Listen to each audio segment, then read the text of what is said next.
अस्सलामुअलैकुम students, Khans academy में आपका खुशामदीद है, इस्तकबाल है, खैर मकदम। अजीज़ तलबा, आज हम 10वीं जमात के साइंस हिस्सा अव्वल का जो है एक पर्चा सैम्पल पेपर हल करने वाले हैं इस वीडियो में। तो मेरी आप तमाम तलबा और नाजरीन से गुजारिश है कि इस वीडियो को स्टार्ट टू एंड देखें, लगातार देखें और ऑनलाइन देखें ना, बिना स्किप किए देखें, क्योंकि हम यहाँ पर जवाबात को जो है सवालात को हल करते हुए, एक्सप्लेन करते हुए जो है आपको बताने वाले हैं, है ना। एक सैम्पल पेपर हम जो है ये लेने वाले हैं नवनीत पेपर सोल्यूशन 2023 की बुकलेट का जो है पेपर है, जिसके अंदर आपको 5 पर्चे मिलते हैं। हर पर्चे का जो है हम हल आपको एक्सप्लेन करते हुए करवाने वाले हैं।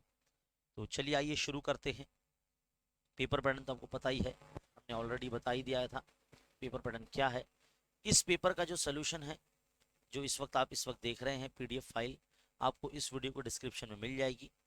आप हमारी वेबसाइट से जो है डाउनलोड कर सकते हैं।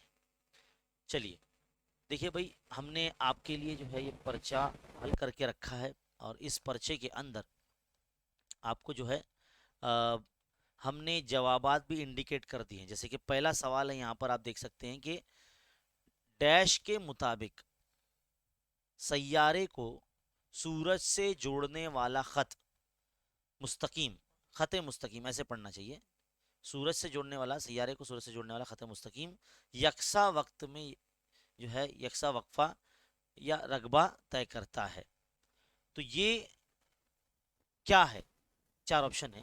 केपलर का पहला कानून है, दूसरा कानून है, तीसरा कानून है, या नंबर डी न्यूटन का शकली कशिश का कानून है।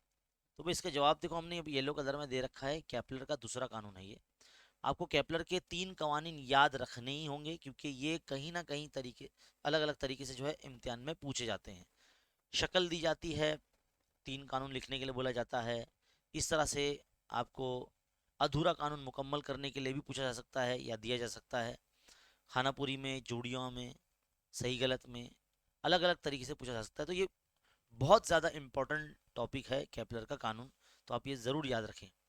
आगे बढ़ते हैं, सवाल नंबर 2, यानी खानापुरी नंबर 2। डैश वो हाइड्रोजन है जो आम दर्जात पर मायारत में पाया जाता है। तो वो है सही जवाब ब्रोमीन। आप ये हमेशा याद रखें। इसके बाद आगे बढ़ते हैं, अगर रोशनी के शुआएं हवा से शीशे की मुस्ततिल की सतह से जब टकराती है तो उमूद के साथ 30 दर्जे पैमाइश का जो है जाविया बनाती है, तब जाविया मुनरफा क्या होगा? यानी इनराफ अंदर जाने के बाद, यानी मुस्ततिली मंशूर जो होता है उसके अंदर जाने के बाद उसका जाविया यानी जाविया मुनरफा कितना होता है? तो वो 30 से कम होता है। आप ये याद रखेंगे, आपने सबक नंबर 6 में जो है पढ़ा होगा इसके ताल्लुक से। और ये जो तजुर्बा है बहुत इंपॉर्टेंट है, इसके ऊपर सवाल बनते हैं। अगला सवाल है, एक सेहतमंद आँख के लिए वाज़े बीनाई का कम से कम फासला 25 सम होता है। आप ये हमेशा याद रखें, ऑप्शन नंबर सी। इसी तरह से आगे बोला गया है अगला सवाल में, अगली खानापुरी में, कि हवा में डैश गैस की वजह से चांदी का ताकुल होता है, यानी चांदी जो है धीरे धीरे मांद पड़ जाती है, काली हो जाती है। तो वो है हाइड्रोजन सल्फाइड। ये जो है आपकी 8वें सबक यानी फल्जियात से लिया गया है। तो फल्जिया से ये लिया गया है। अब बढ़ते हैं आगे हमारे सवाल नंबर 1 के बी की तरफ। ये भी जो है सवाल नंबर 1 का भी 5 मार्क्स का ही होता है, जिसमें अलग अलग एक्टिविटी होती है। जैसे कि सबसे पहले मुतफर्रिक जुज़ बोला गया है। पहला है इनराफ नूर, करीब नजरी, इनेकास नूर और नूर का बिखरना। तो यहाँ पर देखिए तमाम जो है ये नूर के जो है एक तरह से मजहर कहलाएंगे। सिर्फ करीब नजरी जो है बीमारी है, इसलिए ये जो है अलग रहेगी, इसलिए हमने इसको येलो कलर दिया है ताकि ये हाईलाइट हो सके कि ये जो है एक बीमारी है। बाकी सब जो है नूर की जो है मजहर है। आगे बढ़ते हैं, लिखिए मुंदरजा झेल बयान सही है या गलत? मकाम के लिहाज से एक जिस्म की कमियत तब्दील होती है। देखिए भाई, मकाम के लिहाज से जो है वजन में तब्दीली आती है, कमियत जो है हर जगह मुस्तकिल रहती है। तो ये जो बयान है गलत है, इसलिए हमने जो इसको रेड कलर के जरिए जो है आपको बताया है। आगे बढ़ते हैं, सवाल नंबर 3, मुनासिब जोड़ियां लगाइए। इसमें हमें सुतून 1 में एक ही चीज़ पूछा गया है कि भाई गुरेज शकली रफ्तार क्या है। तो सबक नंबर 1 में आपने एकदम सबक के आखिर में जहाँ मशकी सवाल शुरू होते हैं वहीं पर आपने फॉर्मूला देखा होगा, जजर में 2 GM/R, ये गुरेज शकली रफ्तार का जाब्ता है। आगे बढ़ते हैं सवाल नंबर 4 की तरफ, जिसमें आपको एक जोड़ी की मुनासिबत से दूसरी जोड़ी मुकम्मल करनी होती है। यहाँ बोला गया करीब नजरी, तो अक्स पर्दा शबकिया के सामने बनता है। याद रखिए करीब नजरी में क्या होता है कि उमूमन जिस मर्द इंसान को करीब नजरी, जैसे कि मुझे मुझे करीब नजरी है, मुझे पास की शय साफ दिखाई देती है, दूर की शय साफ दिखाई नहीं देती है। तो मेरे आँख का जो अच्छा कुछ इस तरह से हो गया है कि भाई चीज़ों को जो है बराबर फोकस नहीं कर पाता, पर्दा शबकिया से जो है के पहले ही जो है अक्स बन जाता है, पर्दा शबकिया पर नहीं बनता, इसलिए मुझे दूर की शय साफ नज़र नहीं आती। और इसके आगे बोला गया है बईद नजरी। बईद नजरी क्या होती है कि दूर की शय साफ नजर आती है लेकिन नज़दीक की चीज़ जो है साफ नजर नहीं आती है। इसमें जो अक्स होता है वो पर्दा शबकिया के पीछे बनता है, यानी पर्दा शबकिया पर बनना चाहिए, पर्दे पर बनना चाहिए अक्स, तभी हम देख सकते हैं, लेकिन पर्दे के पीछे बनता है। इसीलिए जो है यहाँ पर हम लिखेंगे अक्स पर्दा शबकिया के बिल्कुल पीछे बनता है। आगे बढ़ते हैं सवाल नंबर 5 की तरफ। सवाल नंबर 5 में बोला गया जेल मुतज़िल का नाम लिखिए। यहाँ पर क्या बोला गया कि उस अदसे का नाम लिखिए जिसका इस्तेमाल पर्दे पर अक्स हासिल करने के लिए किया जाता है। इसका जवाब है मुहद्दिब अदसा। क्या है? मुहद्दिब अदसा। यहाँ पता नहीं दूरबीन मैंने क्यों लिख दिया है, ये प्रिंटिंग मिस्टेक हो गई है। आपके अंदर जो है पेपर में इसको सही कर लेना आप, वरना हम कोशिश करेंगे कि भाई इसको एडिट करके ही आपको देंगे। तो मुहद्दिब अदसा जो है पर्दे पर अक्स हासिल करने का काम करता है। आगे बढ़ते हैं। सवाल नंबर जो 2 होता है वो सवाल जवाब पर मबनी होता है। इसमें साइंसी वजूहात जो है पूछी जाती हैं, और यहाँ पर हमने जवाब भी आपके लिए दे रखे हैं। 3 सवाल इम्तिहान में दिए जाते हैं, आपको जो है 2 करने होते हैं। इस तरह से 2 सवाल हल करने पर आपको 4 मार्क्स मिलते हैं। यहाँ बोला गया कि हाथ से छोड़ी हुई शय ज़मीन पर गिरती है। पहले तो मैं, आप देखो जवाब इसका देख ही सकते हैं, लेकिन मैं इसको इन जनरल वे में आपको समझाना चाहता हूँ। आपको पता है सर आइजैक न्यूटन की कहानी, जो अ, उन्होंने इस चीज़ की दरियाफ्त की, शकली कशिश की दरियाफ्त की, या कायनात का शकली कशिश की दरियाफ्त की। उन्होंने किस चीज़ की बुनियाद पर दरियाफ्त की? उन्होंने ये देखा जब वो एक गार्डन में एक बैठे थे, तो उनके सर पर जो है एक सेब आकर गिरा था। तब से जो इन्होंने पता लगाया, उन्होंने तहकीकात अपनी की कि भाई हर जो चीज़ है जो किसी फासले से गिरती है तो ज़मीन के मरकज़ की जानिब जो है गिरती है, यानी ज़मीन के मरकज़ में जो है इसकी तमाम कमियत जो है मरकूज़ होती है। इसीलिए हर चीज़ जो है वो अपने मरकज़ की जानिब खींचती है। तो हम इस सवाल का जवाब भी कुछ ऐसे ही लिख सकते हैं कि ज़मीन अपनी कुव्वत की वजह से जो है हर जिस्म को अपनी मरकज़ की जानिब खींचती है, राग़िब करती है, चूँकि ज़मीन की कमियत जो है वो उसके मरकज़ में ही होती है। इसलिए जिस्म पर अमल करने वाली जो कुव्वत होती है वो, उसकी सिमत हमेशा ज़मीन के मरकज़ की जानिब ही अमल करती है। इसलिए बुलंदी से जब कोई चीज़ छोड़ी जाती है तो जिस्म ज़मीन पर उमूदन नीचे गिरता है। अगर किसी वजह किसी जिस्म को उमूदन ऊपर फेंका जाए तो वो कुछ फासले तक ऊपर जाएगा। तब तक जाएगा जब तक उसके ऊपर जो लगाई गई कुव्वत है वो अमल कर रही है, तब तक ऊपर जाएगा। लेकिन जैसे ही वो कुव्वत, एक वक्त आएगा कि वो कुव्वत ख़त्म हो जाएगी, फिर वो अ, उस फासले से नीचे आने लगेगा। वो नीचे इसलिए आ गया क्योंकि ज़मीन जो है उसको अपने मरकज़ की जानिब जो है खींचेगी। इसीलिए हम ये कह सकते हैं कि एक मखसूस ऊंचाई पर पहुंचने के बाद उसकी रफ्तार सिफर हो जाएगी, और सिफर हो जाने के बाद जिसम दोबारा ज़मीन पर आ जाएगा। तो इस सवाल को अलग अलग तरीके से घुमा के भी पूछा जा सकता है कि शकली कशिश के ऊपर जो है आपको लिखना होता है जवाब। आगे बढ़ते हैं। अगला सवाल है कि एक ही ग्रुप के अनासिर की गिरफ्त यकसा होती है। किसी अंसुर के आखिरी मदार में इलेक्ट्रॉन की तादाद जो है उस अंसुर की गिरफ्त को बताती है, वैलेंसी इसे कहते हैं। 8वीं क्लास में आपने पढ़ा होगा, सबक नंबर 5 में। तो ऐसा होता है कि मैं मिसाल देता हूँ सोडियम की मिसाल। 281 जो है इसकी इलेक्ट्रॉन तश्कील है सोडियम की। उसमें क्या है कि भाई आखिरी मदार इसका ये वाला है जिसमें 1 इलेक्ट्रॉन है, तो इसकी गिरफ्त कितनी हुई? 1 हुई, है ना। तो इंतहाई बैरूनी मदार में इलेक्ट्रॉन की तादाद जो है मसावी होती है एक ही ग्रुप के अनासिर में, इसलिए वो अनासिर यकसा गिरफ्त जाहिर करते हैं। मिसाल जैसे मैंने आपको बता दिया। इसी तरह से जैसे दूसरे ग्रुप में जाएंगे तो वहां पर जितने भी अनासिर होंगे उनके आखिरी मदार में 2 इलेक्ट्रॉन होंगे। इसी तरह से तीसरे ग्रुप में जाएंगे, तीसरे ग्रुप के अंदर भी हर अनासिर का जो आखिरी मदार में इलेक्ट्रॉन की तादाद होगी वो 3 होगी। क्योंकि आपने देखा है आपकी दरसी किताब के सफ़ा नंबर 23 पर जो दौरी जदवल बना है वहाँ पर जो उमूदी कतारें हैं वो दौर कहलाती है। ग्रुप कहलाती है। क्या कहलाती है? ग्रुप कहलाती है। और जो 7 आड़ी लकीरें हैं वो जो है दौर कहलाती है। तो आप ये बेसिक जो नॉलेज है दौर जदवल का, ये आपको याद रहना चाहिए। और ये जो जवाब है बिल्कुल एकदम सटीक जो है हमने लिखकर बताया, ताकि आपको जो है आसानी से याद हो सके। आगे बढ़ते हैं सवाल नंबर 3 की तरफ। बरकी स्त्री, बरकी स्त्री में बहुत ऊंची मज़ाहमत वाले लच्छे को अबरक की परतों के दरमियान रखा जाता है। अब आपको पता होना चाहिए अबरक, इसके बारे में भी आपने 8वीं क्लास में पढ़ा होगा।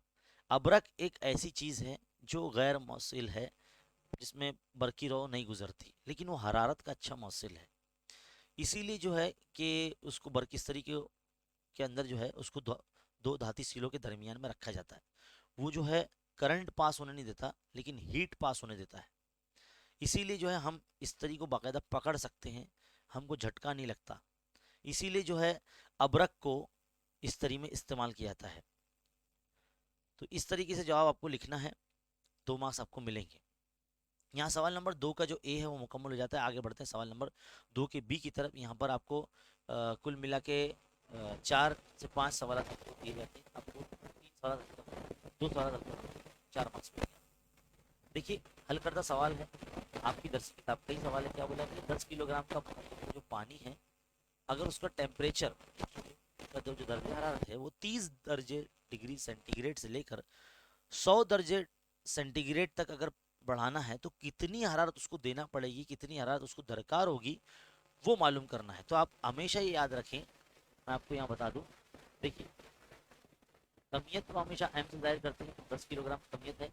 और यहाँ पर दर्जा हरारत का जो फर्क है उसको डेल्टा टी से बताया गया है, क्योंकि उसको 30 डिग्री से लेकर 100 डिग्री टेम्परेचर तक ले जाना है। तो 100 और 30 में फ़र्क कितना हो गया? 70 डिग्री सेंटीग्रेड का। यानी इतना दर्जा हरारत उसको और देना है।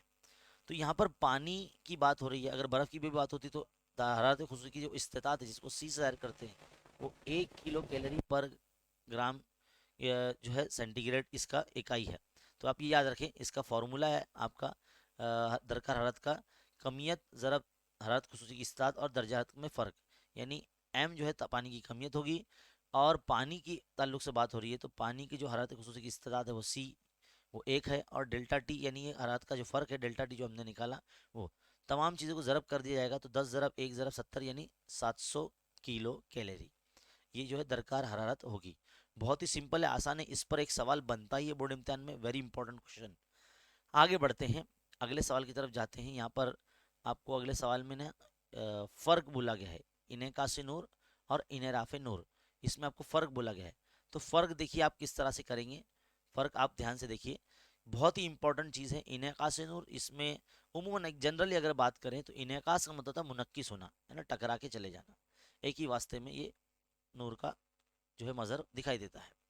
इंदिराफ नूर में क्या होता है, 2 वास्ते की ज़रूरत होती है ना, एक लतीफ़ वास्ता और एक कसीफ वास्ता, ऐसा है ना। तो यहाँ पर हम इस तरह से लिखेंगे, क्योंकि 2 मार्क्स का है तो 4 पॉइंट या कम से कम 2 से 3 पॉइंट तो लिखने ही लिखने हैं।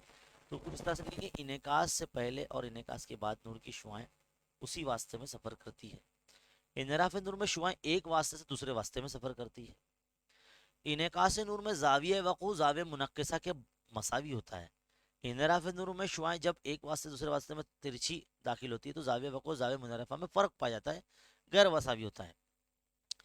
इनेकास नूर में नूर की जो चाल है, यानी जो स्पीड है, वो कोई तब्दील नहीं होती, लेकिन इंदिराफ नूर में चाल और जो नूर की जो स्पीड है, यानी रफ्तार है, वो तब्दील हो जाती है। इनेकास नूर में नूर का बिखराव नहीं होता। हाँ, इंदिराफ नूर में शुआएं का जो इंदिराफ होता है, बिखराव नहीं होता, है ना। तो ये याद रखिए आप, बहुत इजी, सिंपल, आसान और वेरी इंपॉर्टेंट क्वेश्चन। आगे बढ़ते हैं, सवाल नंबर 3 में जो है आपको नोट पूछी गई है, जस्तकारी, इसके जस्ताना भी कहते हैं, गैल्वेनाइजेशन या गैल्वेनाइजिंग, इस तरीके से भी जो सवाल इम्तिहान में बनता है, बहुत इंपॉर्टेंट है, ध्यान से देखिए। इस तरीके में क्या होता है कि लोहे या स्टील को सड़ने से बचाने के लिए या ताकुल से बचाने के लिए उस पर जस्त धात की जो है पतली तय चढ़ाते हैं। मिसाल के तौर पे लोहे की जो कीलें होती है, जो सुर्खी मायल हो जाती है, खराब हो जाती है, तो उसको जिंक जस्त के महलूल में डुबा कर निकालते तो एकदम नया हो जाता है। इसमें जस्त लोहे के मुकाबले में ज़्यादा बरकी बार वाला होने की वजह से पहले जस्त का ताकुल होता है। कुछ बारिशों के बाद जस्त की तय जो है निकल जाती है और अंदरूनी लोहा ऊपर आ जाता है ना। आपने देखे होंगे कीलों के अंदर स्क्रू वगैरह में, तो उसका ताकुल जो शुरू हो जाता है, तो ताकुल से बचाने के लिए इस तरीके का अमल किया जाता है। तो जस्त की तय चढ़ाने के लिए लोहे की शय को पिघली हुई जस्त में डुबाया जाता है, डुबा कर निकाला जाता है। जैसे कि आपने देखे होंगे कील एकदम नई जैसी हो जाती है, चमकदार हो जाती है, या लोहे के पाइप वगैरह भी जो है इसकी मिसालें हैं। आगे बढ़ते हैं, अगला सवाल है इथाइल अल्कोहल या इथेनॉल की कोई चार तबाही खसूसियात। बहुत इंपॉर्टेंट, वेरी वेरी इंपॉर्टेंट, इम्तिहान में पूछा ही जाता है। इथेनॉल के बारे में अगर बोला जाए तो ये एक बेरंग माए है जो किसी भी तनासुब में पानी के साथ हल हो जाता है और खुशगवार बू रखता है, यानी इसमें स्मेल आती है, खुशबू आती है। इथेनॉल का नुक्ता उबाल जो है वो 78 डिग्री सेंटीग्रेड और नुक्ता इंजमात जो है नफी 114 डिग्री सेंटीग्रेड है। काफ़ी हवा में जलने पर इथेनॉल से कार्बन डाइऑक्साइड और पानी जो है निकलता है, हासिल होता है। ये नीले शोले के साथ जो है जलता है। इथेनॉल का आबी महलूल लिटमस कागज के लिए तादीली होता है। तो इतना आपको लिखना है, 2 मार्क्स मिलेंगे। आगे बढ़ते हैं, सवाल नंबर 5 में आपको एक खाली जदौल दी जाएगी। खाली जदौल को देखो हमने येलो कलर से भरा है ताकि पता चले कि आंसर क्या है ना। आपने नवनीत पेपर सोल्यूशन का जो पेपर में बुकलेट में वो देखा होगा। तो यहाँ पर देखिए हमने जवाब आपके लिए लिखा है, मसनूई सैयारे का किस्म, सैयारों और मसनूई सैयारों के काम और भारतीय खलाई सिलसिले के नाम। ये खलाई मुहिम्मत सबक से, सबक नंबर 10 से जो है लिया गया है। बहुत इंपॉर्टेंट टेबल है, इम्तिहान में पूछा ही जाता है, तो इसकी प्रैक्टिस खूब करें आप। तो ज़मीनी मुशाहिदे का जो मसनूई सैयारा है वो IRS उसका नाम है, और उसका काम यह है कि जंगलात, सहरा, समंदर, कुदरती वसाइल की तलाश और जलजले वगैरह या सुनामी वगैरह है तो उसकी निशानदेही करना, उसका मुशाहिदा करना।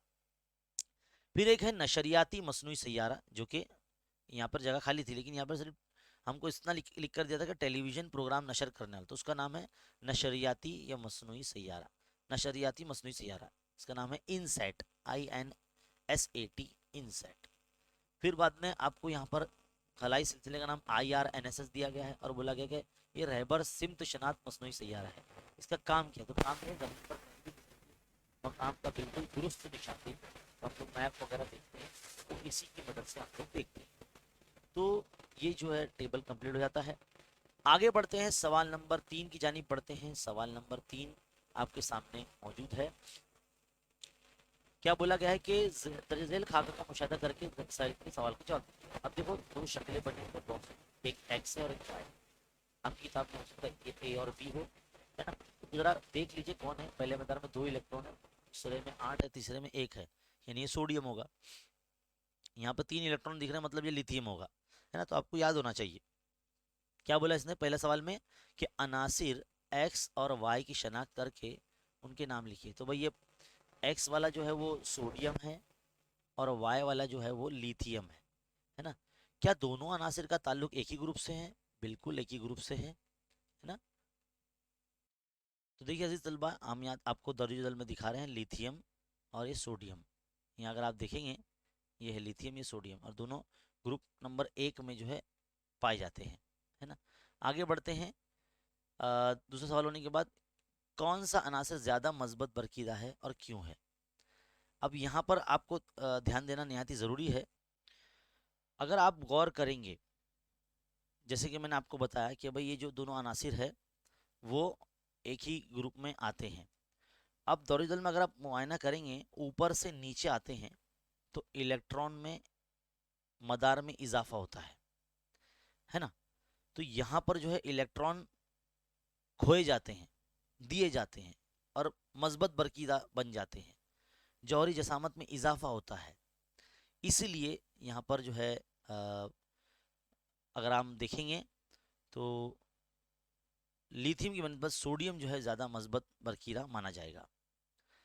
आगे बढ़ते हैं अगले सवाल की तरफ। यहाँ बोला गया है कि कीमियाई तामुल की रफ्तार की शरह आमिल अशा के इर्तिकाज यानी कॉन्सेंट्रेशन पर किस तरह मुनसर होती है? मिसाल की मदद से जो है वजाहत कीजिए। अब ध्यान दीजिए आप,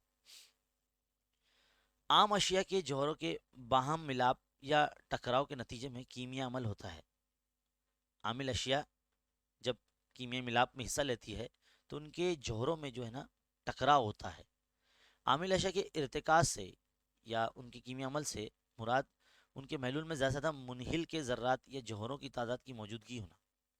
जौहरों की तादाद और ज़्यादा होगी तो कीमिया तामुल की रफ्तार भी ज़्यादा होगी, यानी उसमें इजाफा होगा। जैसे कि अगर HCl में हम या CaCO3 यानी कैल्शियम कार्बोनेट जिसको बोलते हैं, उनके दरमियान में अगर कीमिया अमल करेंगे तो इनकी कीमिया अमल की जो रफ्तार है वो थोड़ी सी सुस्त होगी। HCl यानी हाइड्रोक्लोरिक एसिड, उसकी बनिस्बत अगर हम मुर्तकिज हाइड्रोक्लोरिक एसिड का इस्तेमाल करें, क्योंकि तेज़ाब की दो किस्में हैं, एक होता है हल्काया और एक होता है मुर्तकिज। तो मुर्तकिज तेज़ाब का अगर इस्तेमाल करेंगे कीमिया अमल में तो ज़्यादा तेज़ी से जो है कीमिया अमल अंदाज होगा और ये अमल तेज़ी से होगा। लेकिन अगर हल्काया तेज़ाब मिलाएंगे तो अमल थोड़ा सा सुस्त रफ्तारी से होगा। इससे ये बात वाज़ेह होती है कि आमिल अशिया का इर्तिकाज ज़्यादा हो तो कीमिया तामुलत की रफ्तार भी फास्ट होती है, तेज़ होती है। इसलिए हम कह सकते हैं कि कीमिया तामुल की शरह जो है आमिल अशिया के इर्तिकाज पर मबनी है, उस पर मुनहसिर है। बहुत इंपॉर्टेंट सवाल है, इम्तिहान में पूछा ही जाता है, याद रखें आप इसको। आगे बढ़ते हैं। कितना आसान सवाल पूछा गया है आपको कि भाई एक जदौल में आपको जो है ना आमिल अशिया हासिल अशिया दी गई और उसकी कीमिया तामुल की किस्म है। तो जो भी हमने येलो कलर से दिखाया गया ना, ये आंसर्स हैं आपके। देखो यहाँ पर फीरस और सल्फर आपस में मिल रहा है तो FeS फीरस सल्फर बन रहा है, ये तरकीबी अमल की मिसाल है। कॉपर सल्फेट और जिंक का अमल हो रहा है तो ये हटाव के अमल की मिसाल है, क्योंकि उसमें कॉपर जो है अलग हो जाता है, जिंक लग जाता है उसकी जगह पे, तो जिंक सल्फेट मिलता है, कॉपर अलग हो जाता है, ये हटाव के अमल की मिसाल है। सबक नंबर 3 में आपने पढ़ चुकी हैं, है ना। तो सबक नंबर 3 ध्यान से पढ़े, इसी तरह के सवाल यहाँ से बनते हैं। अब देखो हासिल अशया में 2CuO बना है और तकसीद का अमल है, तो जाहिर है इसमें ऑक्सीजन अलग हो जाएगा, यानी ऑक्सीजन मौजूद होगा, है ना, तो हाइड्रोजन खारिज हो जाएगा। तो 2Cu+O2 इस तरीके से आपको ये लिखना होगा यहाँ पर। इसी तरह से सोडियम हाइड्रोक्साइड का अमल HCl के साथ किया जा रहा है और यहाँ जगह खाली होगी तो आपको लिखना है कि भाई नमक और पानी बनता है, NaCl अमल तादिल की मिसाल है ना। अमल तादिल उसी को कहते हैं जिसमें तेज़ाब असास के मिलने से नमक और पानी बनता है ना। आगे बढ़ते हैं। NH3 और HCl ये दोनों मिलाप कर रहे हैं, ये तस्ईदी अमल है एक तरह से, दोनों तेज़ाब ही NH3 और HCl, और NH4Cl यानी अमोनियम क्लोराइड यहाँ पर बन रहा है और ये तस्ईदी अमल है, ये आप याद रखें। आगे बढ़ते हैं सवाल नंबर 4 की तरफ। यहाँ पर भी जो है आपको एक हल करदा मिसाल दी गई है और इसमें भी आपको जो है सवाल ध्यान से पढ़ना है, क्या क्या गिवन चीज़ें हैं वो आपको ध्यान में रखना है। 80 ग्राम कमियत और 45 डिग्री सेंटीग्रेड दर्जा हरारत रखने वाले पानी की मखसूस दर्जा हरारत के 20 ग्राम कमियत के पानी में मिलाने पर जो आमेज़ा बनता है उसका अजीम दर्जा जो है 42 डिग्री सेल्सियस हो जाता है।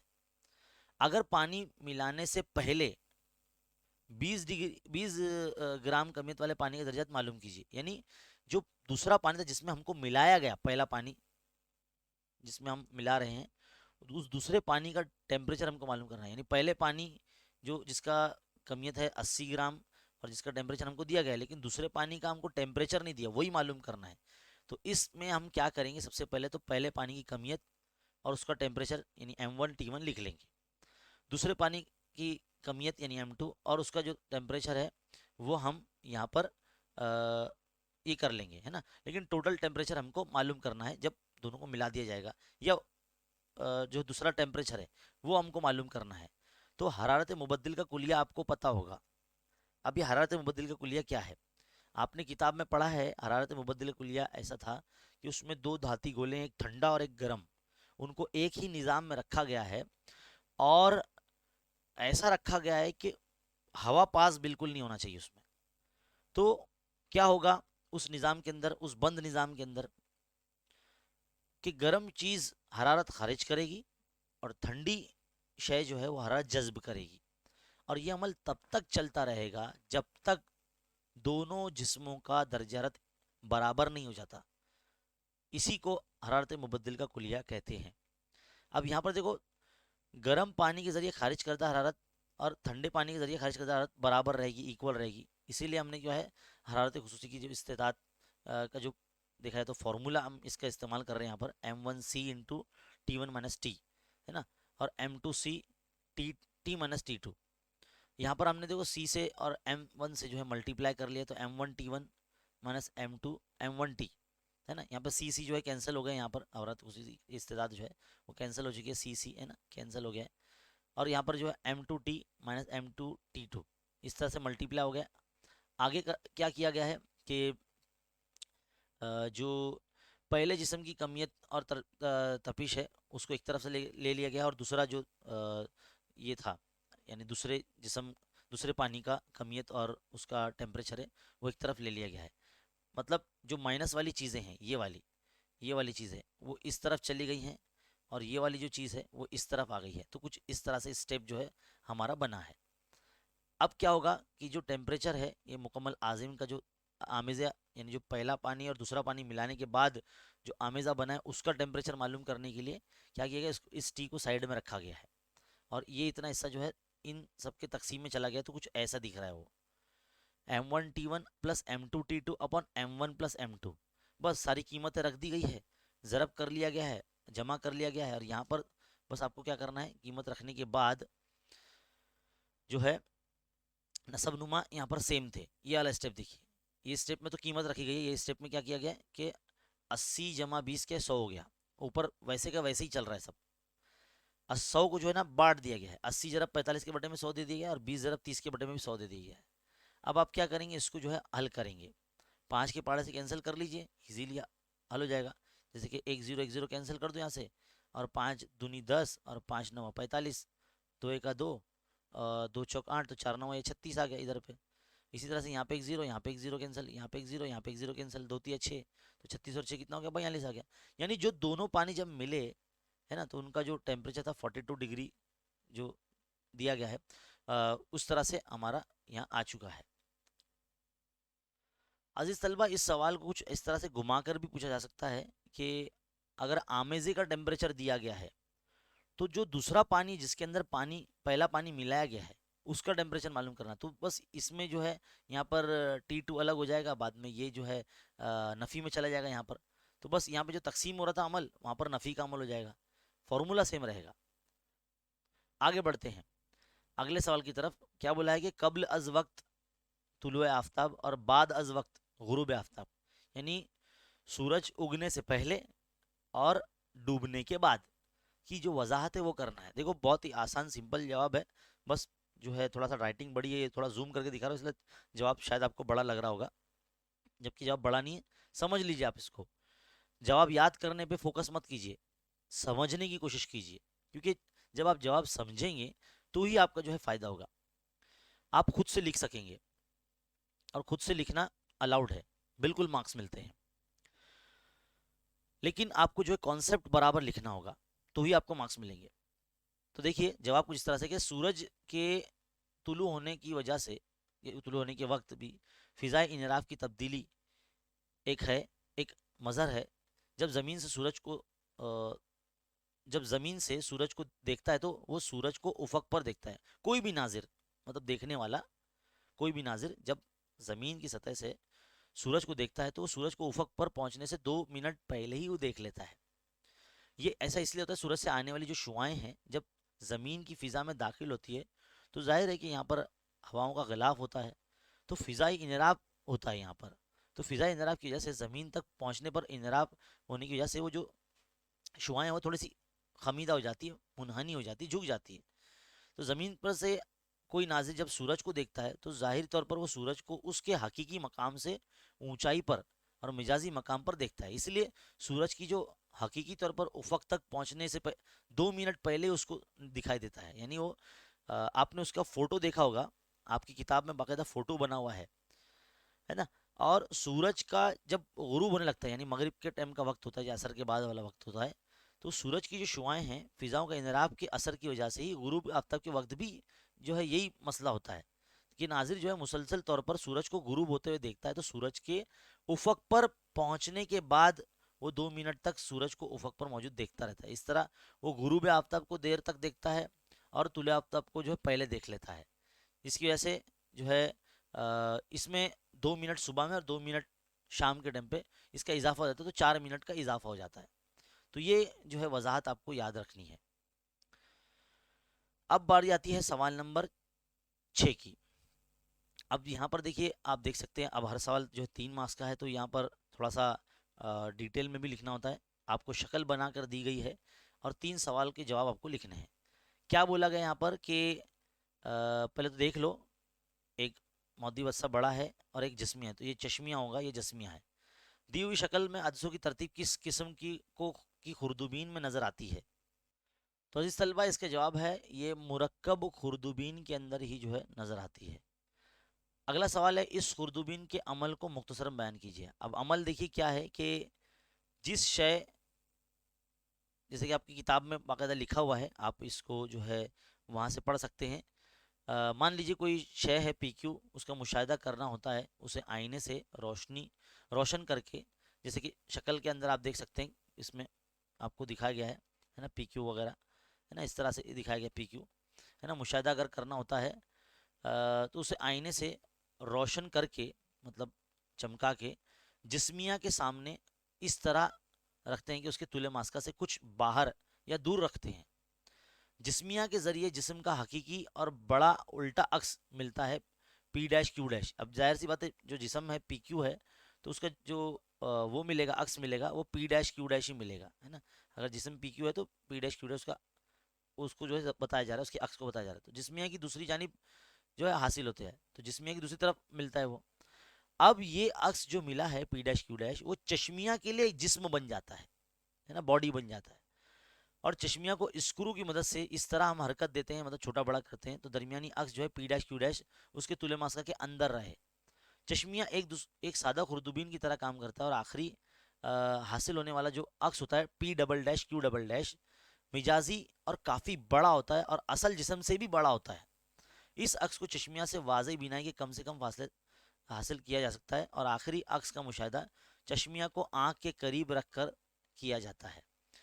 तो मतलब कुछ इस तरीके से जो आपके पेपर में बनाया गया है, बिल्कुल इस तरह से रखा जाता है ना, यहाँ रखा जाता है, इससे अक्स यहाँ मिलता है, फिर इसको जो इससे बड़ा होकर पूरा इस तरह से मिलता है, ऐसा बनता है ये। और इस बसरी आले का इस्तेमाल जो है वो लिखना है। तो भाई ये मुरक्कब खुर्तुबीन जो है नॉर्मली खून के जो ज़र्रात होते हैं, हैवानी नबाती खुलियात होते हैं, कुछ बैक्टीरिया होते हैं, उनको देखने के लिए किया जाता है। तिब्बी मैदान में इसका काफ़ी जो है काम है, मेडिकल, इसमें काफ़ी इसका इस्तेमाल है। और बहुत सारे ऐसे जो है कलील फासला या नापने के लिए जो है ट्रैवलिंग, जिसको बोलेंगे, खुर्दुबीन में इसका इस्तेमाल किया जाता है। तो इस तरह से आपको जो है मुरक्कब खुर्दुबीन के बारे में लिखना है, और ये बहुत इंपॉर्टेंट टॉपिक है, और ये भी जो है इम्तिहान में पूछा जाता है। आगे बढ़ते हैं। अगला सवाल, सवाल नंबर 7, इसमें बोला गया एलुमिना की बर्क पाशीदगी के दौरान मजबीरे को बार बार बदलना पड़ता है, इसकी वजह क्या है? तो भाई एलुमिना की बर्क पाशीदगी में बर्की तजिया खाने में ग्रेफाइट यानी कार्बन को बतौर मजबत बरकीरा के तौर पर इस्तेमाल करते हैं। तो जो गुजारने पर मजबत बरकीरा पर आज़ाद होने वाली ऑक्सीजन, यानी वहाँ से जब ऑक्सीजन रिलीज हो जाती है और मजबीरे कार्बन के साथ अमल करके कार्बन डाइऑक्साइड गैस बनाती है, और मजबीरा कार्बन धीरे धीरे ख़त्म हो जाता है। इसलिए मजबीरे को वक्तन फ़ौक्तन, मतलब बार बार तब्दील करना पड़ता है, क्योंकि उसकी तकसीद होती रहती है, बार बार इसके लिए बदलना पड़ता है। आगे बढ़ते हैं अगले सवाल की तरफ। खलाई कचरे से क्या मुराद है? बहुत इंपॉर्टेंट टॉपिक, बहुत इंपॉर्टेंट सवाल, और इसके हुस्न निज़ाम की क्या ज़रूरत है, अब ध्यान दीजिए। मसनूई सैयारे के अलावा ज़मीन के अतराफ इंसान की बनाई हुई दिगैर अशिया भी तैरती रहती है। इनमें दागने के दौरान उन सैयारों से अलग अलग लेवल पे ना वो जो चीज़ें अलहदा होती जाती है, जो नाकारा हो जाती है। किसी सैयारे या खला में मौजूद किसी और शय से टकरा जाने की वजह से पैदा होने वाले टुकड़े जो होते हैं उसको खलाई कचरा बोलते हैं। 2016 में एक रिपोर्ट के मुताबिक 1 सेंटीमीटर से ज़्यादा करोड़ों टुकड़े ज़मीन के इर्द गिर्द जो है घूम रहे हैं, ऐसा बताया गया है। ये तमाम चीज़ें खलाई कचरे के जो है सेक्शन में आती है। खलाई कचरा मसनूई सैयारों के लिए नुकसानदा साबित हो सकता है, और वो सैयारा जो है वो दिगैर खलाई गाड़ियों से टकराने पर उन्हें नुकसान पहुंचा सकता है। ये खलाई कचरे में दिन ब दिन इजाफा होता जा रहा है, इसलिए जिसकी वजह से मजीद मसनूई सैयारों का खला में भेजना मुश्किल होता जाएगा। तो खलाई कचरे का इंतज़ाम करना नहायत ज़रूरी है। इतना तनाजिर में कुछ तदबीरें और तजुर्बात किए जा रहे हैं, और उम्मीद है कि जल्द से जल्द इस पे जो है बड़ा फैसला लिया जाएगा, ताकि मसनूई सैयारों और खलाई गाड़ियों को खतरा लाक ना हो। अब आखिरी सवाल है इस पर्चे का, वो ये है कि इसमें एक पैराग्राफ पूछा गया है। सवाल नंबर 4 जो होता है वो आखिरी सवाल होता है, 5 मार्क्स का होता है। इसमें 2 सवाल पूछे जाते हैं, एक ही करना होता है आपको। एक आपको जो है सामने एक इक्तबास दिया गया, इसको पढ़ना है और नीचे कुछ सवाल दिए गए हैं, उसको आपको हल करना है। क्या बोला गया कि घरेलू बिजली के तारों में बर्कदार तार, है ना, लाइव वायर, मोतदिल तार यानी जिसको न्यूट्रल बोलेंगे, और अर्थिंग यानी जो हमारा ज़मीन दोज तार जो होता है वो, ऐसे 3 तार होते हैं। सबक नंबर 4 में आपने पढ़ा होगा। इसमें बर्कदार तार और मुतदिल तार में उसके दरमियान जो वोल्टेज होता है, जो बरकी कवा का जो फ़र्क होता है, वो 220 का होता है। अर्थिंग तार को ज़मीन से जोड़ देते हैं। आलात की खराबी या बरकदार तार और मुतदिल तार के ऊपर से प्लास्टिक की कोटिंग की जाती है, गिलाफ लगाया जाता है, जिसकी वजह से वो दोनों तार एक दूसरे से चिपक ना पाए, है ना। लेकिन जब अगर चिपक जाते हैं, अगर हादसाती तौर पर ये, तो उससे ज़्यादा से ज़्यादा बरकीरों गुजरती है, जिसकी वजह से उस जगह पर काफ़ी हरारत पैदा हो जाती है, जिसकी वजह से आग लग सकती है। अगर उस जगह पर लकड़ी, कपड़ा, प्लास्टिक या कागज़ हो तो आग के शोले भड़क सकते हैं। इसके लिए एहतियात के लिए जो है घर में फ्यूज़ का इस्तेमाल किया जाता है, कि जब भी कभी घर में अगर 220 वोल्ट से ज़्यादा का बरकीरो अगर आ जाए, तो वो जो फ्यूज़ होता है वो अपनी कुर्बानी दे देता है, वो टूट जाता है और आगे बरकीरो बढ़ने नहीं देता, और हमारे आलात जो है वो सेफ रहते हैं। सवाल देखिए, क्या बोला गया सवाल के इन दोनों तारों के नाम लिखिए जिनके दरमियान बरकीरों का फर्क पाया जाता है। कितना आसान है, बर्कदार तार और मुतदिल तार। शॉर्ट सर्किट किसे कहते हैं? यही भाई शॉर्ट सर्किट अभी हमने पढ़ा, देखो यहाँ पर, है ना, कि जब दोनों तारें, मतलब बर्कदार तार और मुतदिल आपस में जो है मस करते हैं, जिसकी वजह से जो एक बरकी स्पार्क होता है और वहाँ से हरारत निकलती है और आग लग जाती है, इस तरह जो है शॉर्ट सर्किट होता है। बर्की फ्यूज़ का इस्तेमाल लिखिए। भाई बर्की फ्यूज़ का इस्तेमाल इसलिए करते हैं ताकि उसमें एक तार होता है जो अपनी कुर्बानी देकर तमाम आलात को या बरकीरों को आगे बढ़ने नहीं देता और तमाम आलात की हमारी हिफाजत करता है। किस तार को ज़मीन से जोड़ा जाता है? भाई अर्थिंग तार को ज़मीन दोस्त जोड़ा जाता है। बर्क दौर में आग कब लग सकती है? देखो यहाँ से देख कर आपको लिखना है कि भाई आग कब लग सकती है, जब दोनों तार एक दूसरे को मस कर लेते हैं, मोतदिल तार और बर्कदार तार, तब जो आग लग सकती है। तो इस तरह के सवाल के जवाब लिखने पर आपको 5 मार्क्स मिलेंगे। आखिरी सवाल है, यहाँ पर आप देख सकते हैं, यहाँ बोला गया है, एक सवाल में भी 2 सवाल है। अमल बदल यानी सब्सटीट्यूशन रिएक्शन से क्या मुराद है, मुख्तसरन वजाहत कीजिए, और मीथेन के अमल बदल को मुकम्मल कीजिए। तो अमल बदल तामुल जो है वो आपको इस तरह से लिखना है, जब किसी अमल में सालमे के एक किस्म की जौहर या जौहरों के ग्रुप की जगह दूसरे किस्म की जौहर या जौहरों के ग्रुप ले लेते हैं, तब उस तामुल को अमल बदल कहते हैं। मिसाल के तौर पर मीथेन के क्लोरीनेशन से 4 हासिलात मिलते हैं, 4 चीज़ें मिलती है। तामुल के दौरान एक के बाद एक हाइड्रोजन के तामुल जौहरों की जगह क्लोरीन जौहर ले लेता है। आपने सबक नंबर जो 9 है हमारा, कार्बन की हैरत अंगेज दुनिया, वहाँ से जो है ये सवाल को जो आपने देखा होगा, आपने पढ़ा होगा, इसका बहुत बगौर मुशाहिदा कीजिए और बहुत मुताला कीजिए, क्योंकि ये सवाल बहुत इंपॉर्टेंट है, इम्तिहान में बन सकता है। अब जो गाढ़े घट बोल्ड में हमने लिखा है, ये आपको लिखना पड़ेगा। वो आपको डैश वहाँ पर खाली जगह दी गई, तो आपको यहाँ पर इस तरह से डैश मार्क की जगह पर ये सब लिखना होगा। क्या होता है कि जब मीथेन का अमल क्लोरीन गैस के साथ होता है तो सूरज की रोशनी में तो मिथाइल क्लोराइड बनता है और HCl बनता है। इसी तरह से जो चीज़ मिलती है वो फिर से यहाँ लिखी जाती है, फिर से उसका अमल क्लोरीन के साथ होता है तो डाई क्लोरोमीथेन बनता है। इसी तरह से उसका आगे अमल होता रहता है और जो है इसका तामुलात इस तरह से CCl4 तक पहुंचता है। तो ये आपको जहन में रखना है, बहुत ही सिंपल है, आसान है। जो भी आपको मिलता जाएगा उसको क्लोरीन के साथ अमल करते रहना है, जब तक CCl4 नहीं मिल जाता आपको, तब तक आपको करते रहना है। तो बहुत ही सिंपल है, आसान है, बस अमल बदल की तारीफ आप याद रखें कि जब किसी अमल में सालमे के एक किस्म के जौहर या जौहरों के ग्रुप की जगह दूसरे किस्म के जौहर या जौहरों के ग्रुप ले लेते हैं, उसको तामुल को अमल बदल बोलते हैं। तो ये जो पर्चा है यहाँ पर मुकम्मल होता है अजीज़ तलबा, और उम्मीद है आपको जो है बहुत अच्छे तरीके से समझ में आया होगा। इस पर्चे का जो है PDF इस वीडियो के डिस्क्रिप्शन में हम दे रहे हैं, और इसी तरह के जो वीडियोस आपको मिलते रहेंगे चैनल पर, जिसमें आप जो है इस पर्चे का जो है हल देखेंगे। ऐसे तमाम पर्चों के हल देखेंगे। इसके बाद भी, ये 5 पर्चों के बाद भी हम और पर्चे आपके लिए लेकर आ जाएंगे, तो ताकि आपकी इम्तिहान की तैयारी बड़ी अच्छी तरीके से हो जाए, है ना। आपका प्रीलिम इम्तिहान में भी जो ये काफ़ी हेल्पफुल है, आपके बोर्ड इम्तिहान में भी काफ़ी हेल्पफुल है। और सिर्फ यही जो पर्चे होते हैं, यही जो पर्चे होते हैं जो हम आपको चैनल पर दे रहे हैं, यही अगर आप पढ़ लेंगे तो आपकी साइंस की तैयारी बड़ी अच्छी हो जाएगी। आपको कुछ दूसरा पढ़ना नहीं पड़ेगा, सिर्फ पेपर के हल जो है देखकर जाइए। हमारे चैनल पर बहुत सारे पर्चों के हल जो है ऑलरेडी डाले हुए हैं, वो आप देखिए। वही देखकर जाएंगे तो उसी में से जो सवाल आएंगे उसके बाहर से कुछ भी नहीं आएगा, है ना। तो फिलहाल इस वीडियो में इतना ही। इस वीडियो को लाइक कीजिए, खूब शेयर कीजिए तमाम उर्दू मीडियम के बच्चों में, और हमारा जो चैनल है इसको भी खूब शेयर कीजिए तमाम उर्दू मीडियम के बच्चों में। मिलते हैं अगले वीडियो में, तब तक के लिए देखते रहिए, सीखते रहिए, बने रहे खान अकेडमी के साथ। शुक्रिया।